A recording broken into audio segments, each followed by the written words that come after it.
Welcome to Bad Ideas, the show where we look at misfires, mistakes, and miscalculations from all throughout history. I'm Tony Southcott. And I'm Albert Berg. Tony has our bad idea for the week. Tony, what do we got? This episode is brought to you by Geek Girl Co., who also suggested the idea. So thank you very much, Geek Girl. We're going to be talking about NXIVM, the personality cult run by Keith Raniere. Are you sure it's not like a drug to help you sleep or be more relaxed or something? I think there actually, if you spell it normally, I think there is a drug called NXIVM. Yeah, it's a heartburn protection. Oh, right. No. Okay. Well, I thought it was like a sedative or like one of those, do you suffer from manic depressive disorder kind of things? But heartburn's a little bit more cool. Yeah, it's a little more innocuous. Yes. It's one of those things where it might end up becoming like over the counter someday. If it hasn't already, who knows? But we're talking about a cult of personality today, not heartburn medication. Okay, well, if you're gonna have a cult of personality, I guess you do need to start with a cool name. Yes. And NXIVM, you told me how it's spelled beforehand. Spelled with a V. You guys missed you guys missed Al's reaction where it's like, really? Like just at the spelling of this, which it's NXIVM. Oh no! I put an E in there, Tony. I still messed it up. I was just sighing about the V. No, this is just like full-on capital letters looking like some sort of Roman number. That sort of thing. But NXIVM is a personal development company. It's the type of organization that has lifestyle retreats focusing on making sure you live your best life, all Instagram style. Do they make sure that you live your best life by being a heavy metal band? Because I'm really trying to justify this name. They did not have any heavy metal elements unless you count sex trafficking and things like that later. We'll get to that. Those are pretty heavy. They're not very metal, though.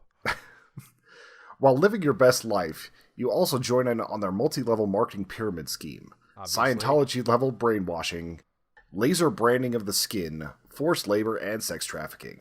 We've talked a little bit about cults before, but I don't think we've quite covered one that was clearly an MLM marketing scheme that also happened to be a lifestyle cult.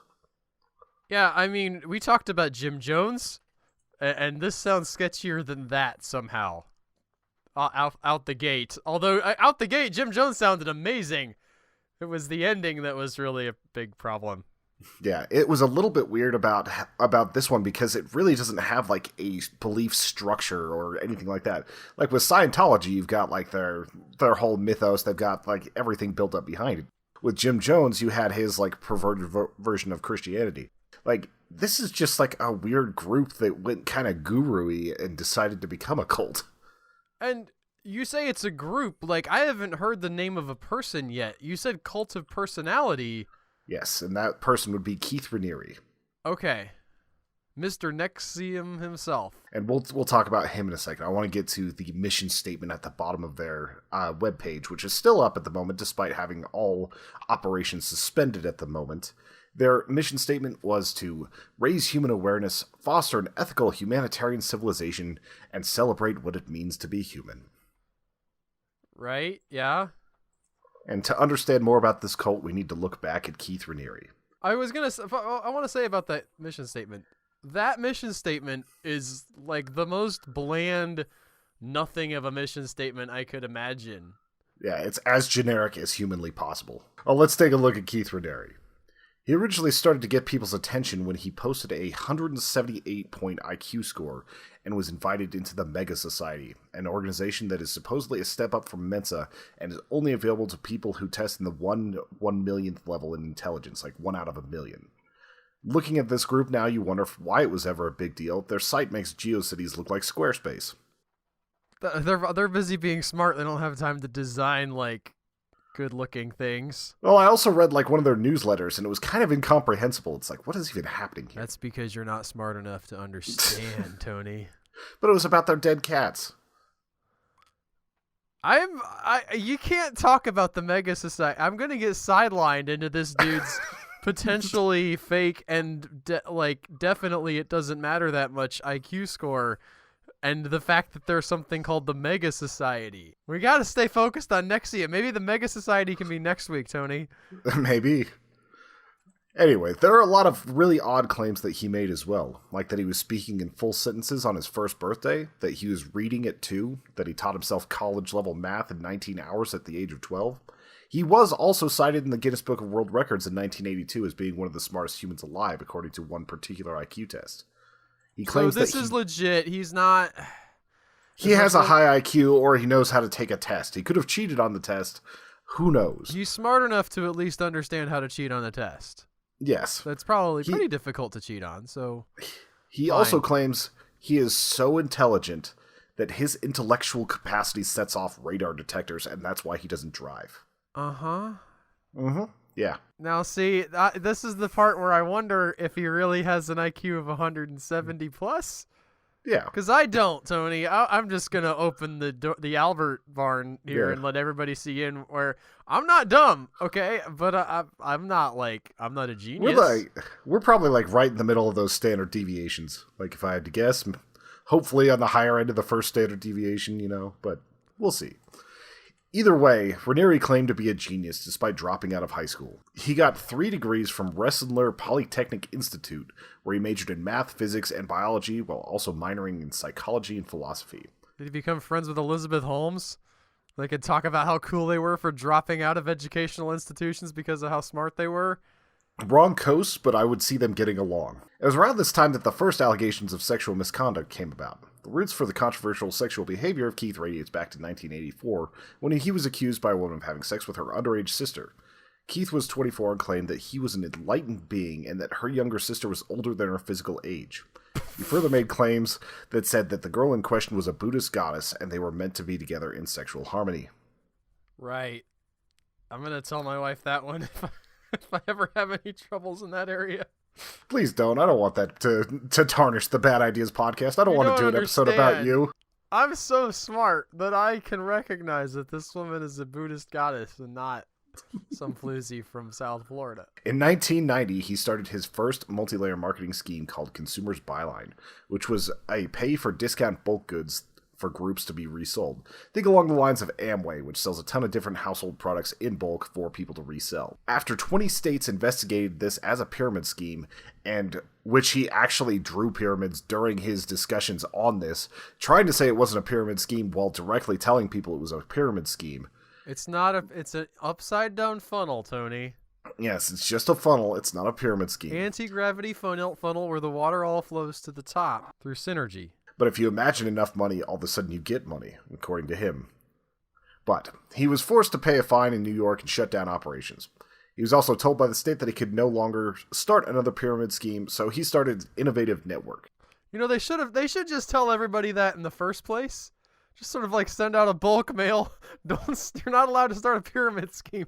Well, it obviously didn't work, because he started Innovative Network, which was an MLM that sold health products. In 1998, he and Nancy Salzman co-founded ESPI, which would become NXIVM, which was a much more cerebral form of an MLM company. Instead of products, they offered seminars and workshops called ESPs, or Executive Success Programs. The program's main emphasis is to have people experience more joy in their lives. The website claimed that you could create designer characteristics within yourself, such as Gandhi's inner strength, Einstein's intellect, and Jim Thorpe's athletic ability. That one of those is not an intellect thing. Yeah, there's a lot of things that aren't quite equal in society, and athletic skill is definitely one of them. You can get better most of the time, but you're not going to be Jim Thorpe. Yeah, and I want to say, exercising physically will help your mental toughness, and sort of vice versa. It's a thing that goes hand in glove. I've been doing a lot more of it recently, but I don't think you're going to magically become like an NFL player unless you're built like an NFL player and are the age that an NFL player needs to be. I don't know who Jim Thorpe is. I'm just picking random sports thing. Yeah, and it's like you can be short and play basketball. You can go all Muggsy Bogues, but you still have to have freakish athletic ability. For those that don't know, Muggsy Bogues, I think, was like 5'4" in the NBA, something like that. I'm so bad at knowing people's sports. Oh, you might remember him from Space Jam if you ended up watching that. One day, maybe I will. Keith Raniere also claimed that the programs could cure things like OCD, fertility issues, ADHD, migraines, autism, and quote-unquote fatigue things. Is that an actual quote? Yes. He was just listing off all the things that it could go, and that was how he edited it. It was off the cuff, and he just said fatigue things, but I loved that. Oh, okay, so it wasn't like on his website. No. It was like on the brochure. Fatigue things. I mean, as somebody who deals with fatigue things, I could definitely use it, but I don't think he's the answer. This is also where the recruiting began, as people in these programs could earn money referring others into the program. These recruiters would expand the brand, and in 2003, more than 3,700 people had attended. At this point, all that was known about NXIVM came from a Forbes article that detailed what a session was like. Essentially, the day started with a secret handshake, then 8-hour sessions, usually on virtue and ethics, and then how to earn money. In these sessions, Keith Raniere would be addressed as Vanguard, after one of his favorite video games. Salzman would be known as Prefect. I was going along with you, and I'm like, this doesn't sound that bad, right? Like, it's pretty typical seminar stuff. This guy is smart, and he's naming himself after his favorite video game character. Yeah. They also detailed that anyone who criticized executive success was a suppressive person, which sounds very, very familiar to a certain cult started out in California. To the surprise of NXIVM members, Forbes and Vanity Fair criticized the group and published a quote from the father of the Bronfman sisters, in which he said, "I think they are a cult."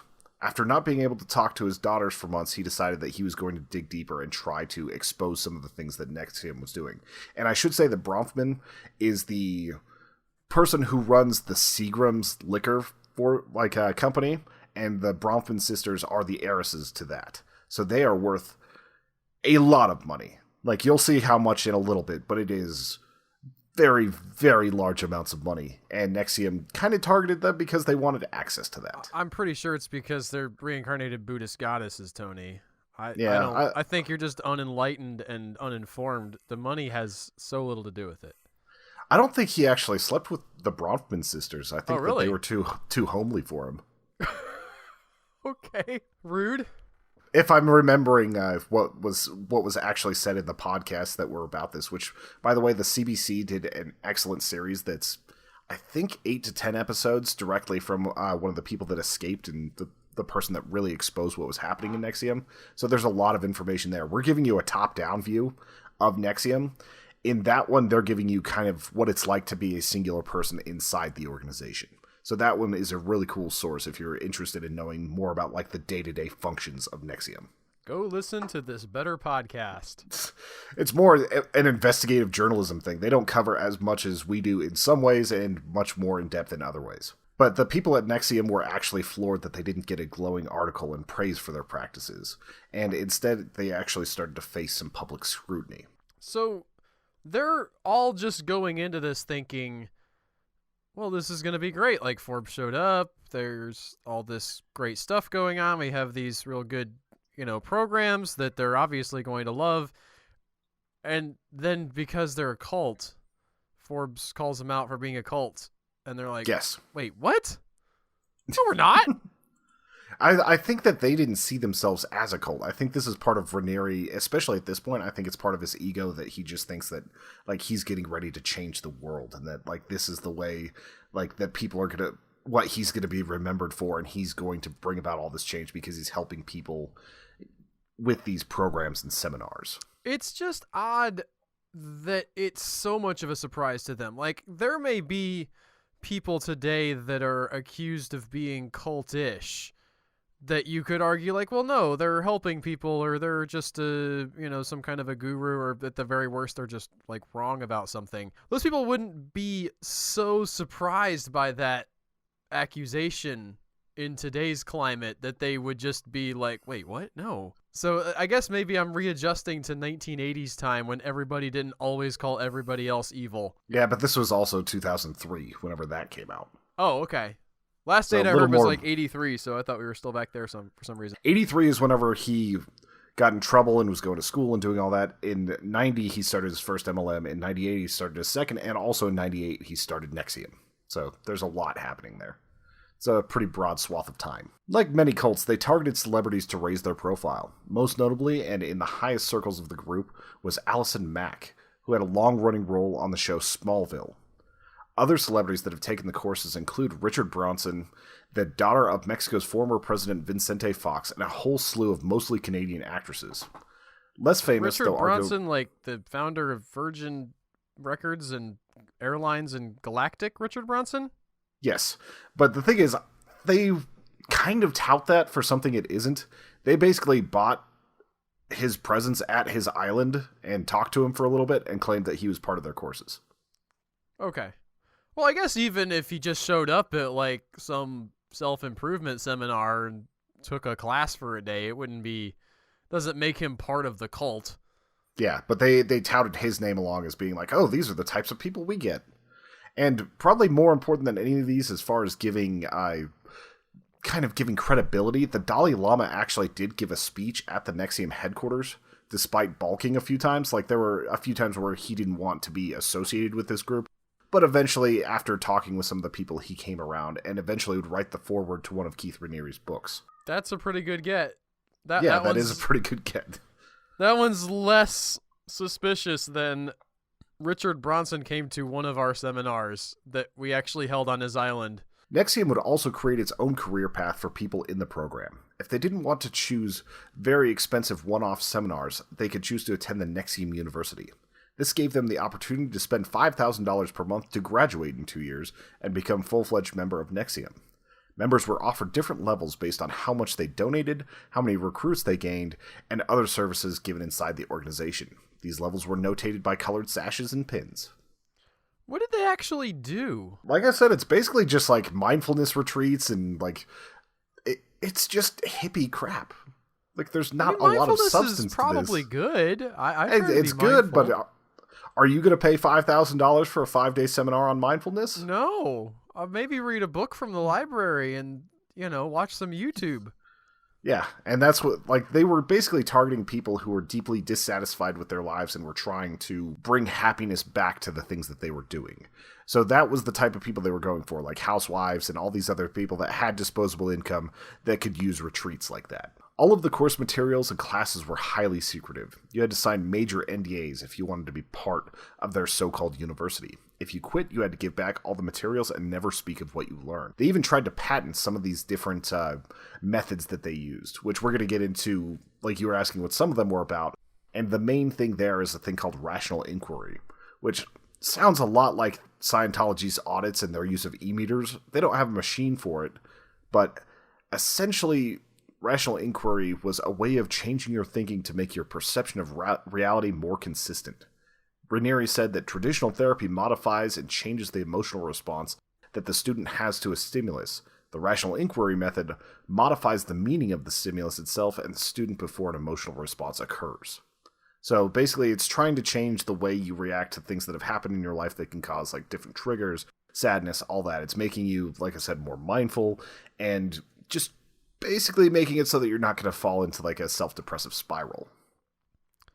I mean, again, some of these ideas don't sound like the dumbest thing, right? Like, there is a lot about you that's sort of determined by the way that your mind interacts with the real world. And as you mature, the way that your mind interacts with the real world can alter somewhat. But you don't gotta pay anybody $5,000 to help you with it. And it comes down to a lot of different things. Whenever I was hearing people in the cult talk about the things that it gave, a lot of it was community. A lot of it was the first time in ages that they'd been able to let go of this certain heaviness that they were carrying, and the feeling associated with actually being able to release and have this sort of catharsis that they didn't get anywhere else. Man, go to church. Yeah, but that's against what these people believed. Oh, right, yeah. These classes continued to expand, and people not in the university would pay $5,000 for 5-day sessions. Or sometimes, for exclusive classes with Raniere himself, it could be up to $20,000 per day. This was part of how NXIVM was able to retain many of its people because they were encouraged to keep taking these classes, but the debt could be offset with more recruits. So if you start feeding the church, you start getting to go to these sessions for free and getting that feeling over and over and over again. So what is really wrong here? People pay outlandish amounts of money for seminars and speeches all the time. It's basically a political retirement package. Well, other than being a pyramid scheme, it also developed a secret abusive society inside of the cult. So the people who were manipulating people and abusing their trust turned out to also be manipulating and abusing them in other ways? That's just such a shock. I couldn't believe it when I heard it. Outside his compound in Albany, New York, Raniere brought his influence to bear over many young women in the group. He started preaching his natural hypothesis, which claimed that men are naturally promiscuous and women are naturally monogamous. That men are oppressed creatures that don't enjoy the quality of life women do because we keep our emotions bottled up, and that women get whatever they want because of tantrums and manipulation. Man, that men are naturally promiscuous and women are naturally monogamous. I guess it's only supposed to work out well for the men? I guess so. He's like, listen, I know you want me all to yourself, but I'm naturally like this, and your nature doesn't matter.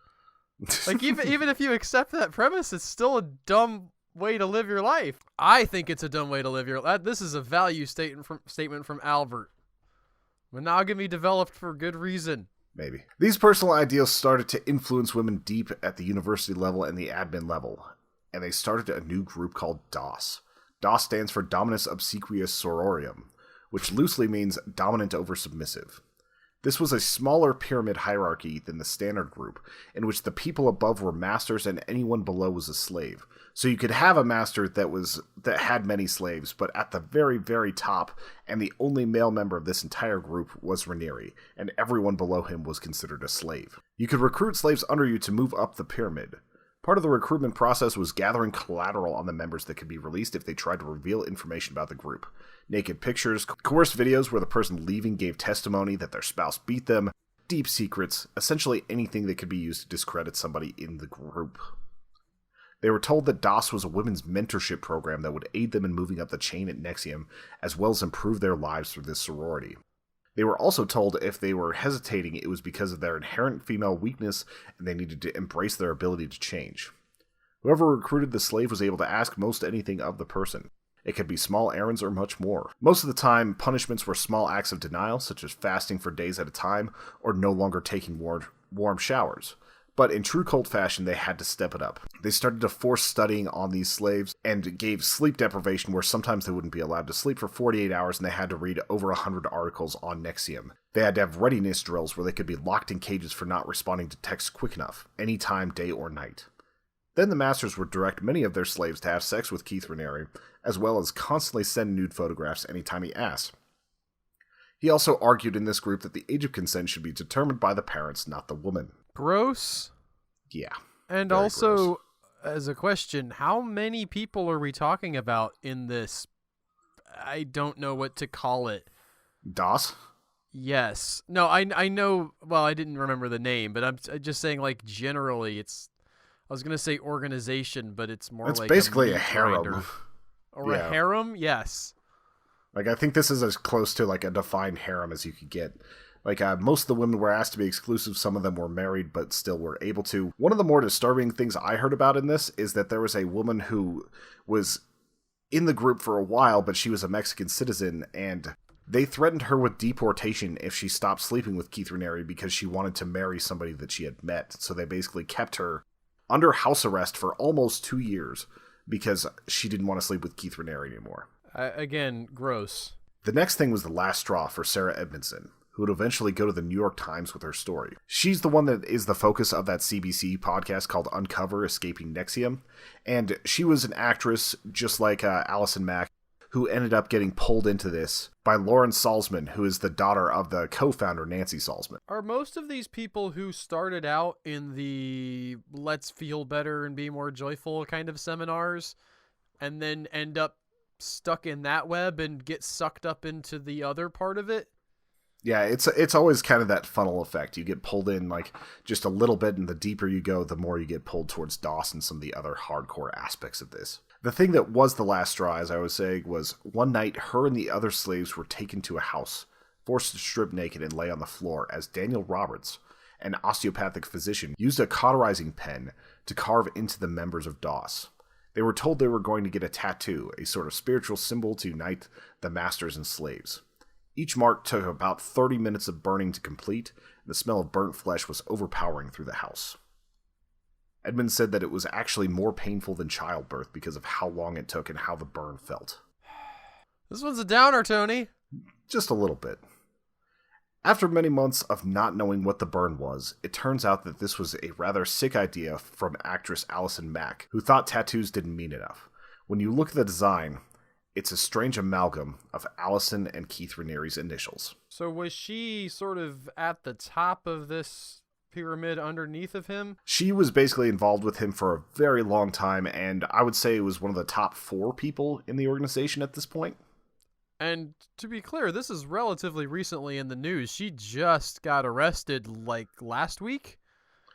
She actually just pled guilty last week to Okay. racketeering charges. She was arrested a little bit before. But yeah, she was deeply involved in this and was one of the main people who founded DOS. So she was a big part of the reason why that secret society happened, along with Nancy and Laurel Salzman. While all this was happening, Keith Raniere was running the company's investments into the ground. Raniere thought that because of his intelligence, he could pick commodities and make the market work for NXIVM. Bankrolled by the Bronfman sisters, he lost more than $66 million in stocks and commodities. He also used them as his personal piggy bank to cover the now mounting legal fees, as well as using their lawyers to attack any member that was leaving the organization. It's so weird that this guy's not making money hand over fist. People are giving him money to, not do nothing, but really, like, more money than is worth the product that he's selling. And he's like, I'm going to invest it all in penny stocks. Yeah, and a lot of it, like, he was making money at certain points, but he was also using everybody else to bankroll it deeper and deeper and deeper, so he didn't have to use all that.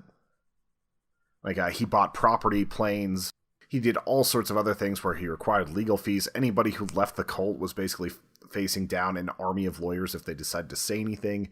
And from the Bronfmans alone, it looks like he took more than $150 million of their fortune. This is one of those cases where I kind of I want to be a little bit annoyed with them too. Yeah, especially because Claire Bronfman is still fully in. She's actually the one who's heading up NXIVM right now.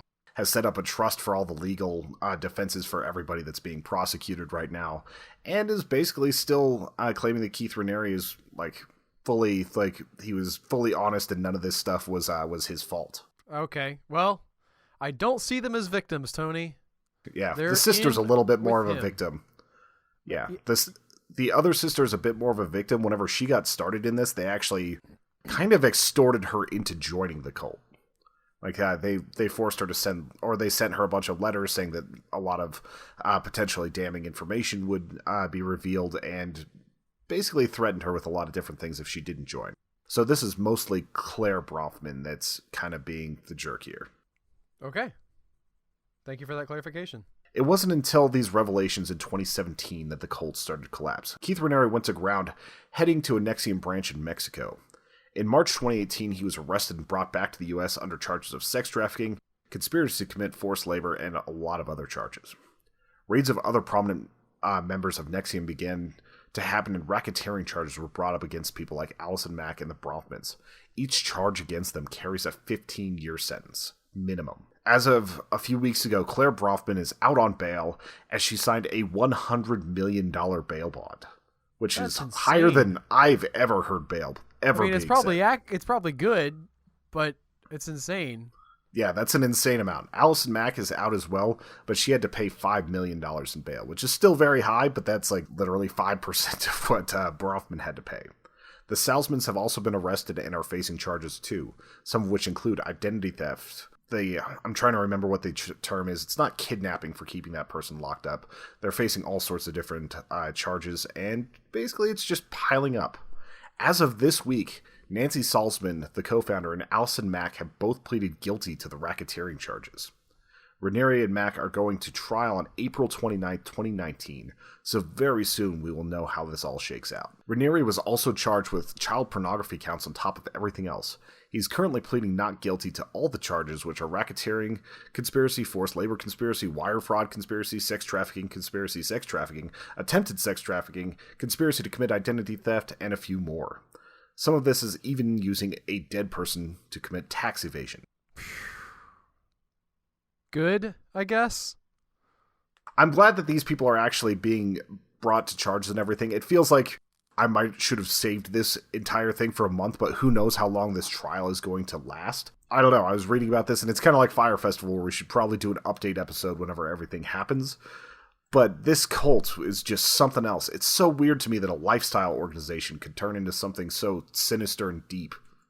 Like, that people just kind of, like, fell into it like this. Yeah, there's the side of it that just sounds so banal, right? Like, everybody sort of trying to better themselves. I mean, I think you are. Like, we exercise, we sort of listen to some motivational podcasts, we, try to read and improve our minds, and, like, all that's great.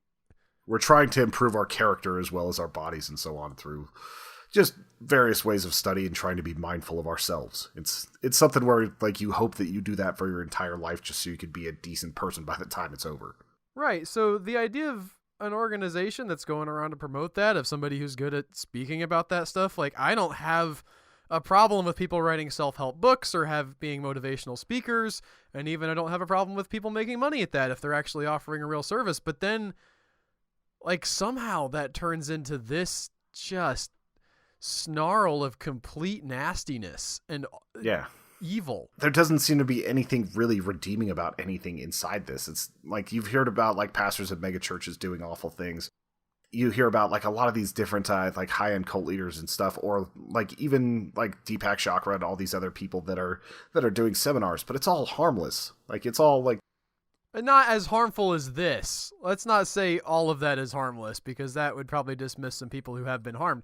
But this is, like, on another level from anything I've heard of in modern day.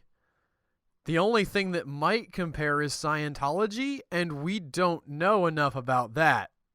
I guess the only good thing here really is that this one is getting revealed for what it is. Yeah. They don't have the resources that Scientology does to keep everything under wraps, and the fact that Miscavige's wife was probably murdered by the church and so on. There's probably a much higher body count associated with Scientology, and I would argue that they're more damaging.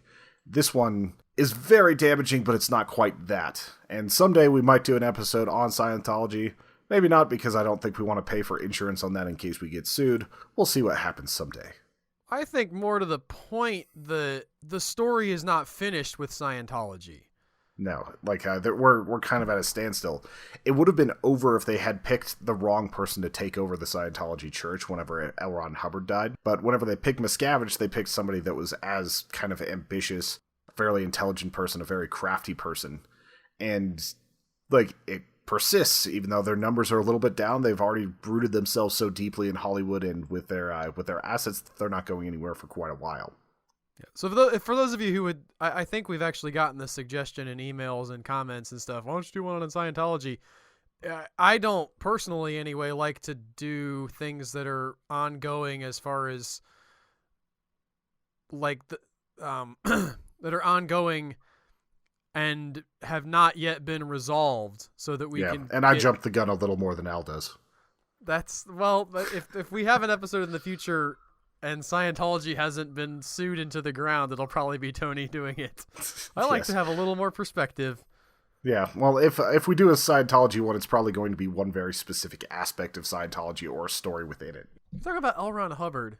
Yeah, L. Ron Hubbard would be a good place to start. What a waste of a good science fiction writer. Was he good? Was he really? I liked Final Blackout. He was prolific. Fear was weird. I remember reading Fear. I'll never forget reading Fear. That was just bizarre. Anyway, I think the bad ideas here are pretty transparent. You shouldn't be putting your money into a self-help organization that's actively trying to recruit you into an MLM marketing scheme. You shouldn't do anything with MLM marketing schemes. You especially shouldn't be joining a cult that's expecting you to sleep with the leader just because of his weird views on women. Yeah, if you want to improve yourself, there are a plethora of free resources out there. People make podcasts. People make YouTube videos. Find the ones that speak to your soul and do that. Don't spend a good portion of your actual money and give your life away to some jerk like this. And don't immediately trust any organization that says if somebody questions you, they're a suppressive person and should be cut from your life. Don't immediately trust anybody, right? Yes, it's good to listen to people, but then also, this is just a sort of larger bad idea. People get some good advice from somebody and then they think, like, everything that person says must be right. Well, no, probably not, any more than the people who are maybe a little bit foolish everything they say probably isn't wrong. You gotta keep your mind open to error and to truth. Yes, keep your autonomy. We might end up coming up with a follow-up episode whenever everything is done and people are convicted. There are a lot of people facing multiple 15-year sentences. We'll see how it shakes out. Thank you guys for listening to Bad Ideas. If you enjoyed the show, please check us out on patreon.com/humanechoes, or you can check out our other awesome stuff at youtube.com/humanechoes/humanechoesgaming or /badideas. That'll do it for this week. Thank you guys so much for listening. We'll see you guys next week with another episode. Bye. Bye.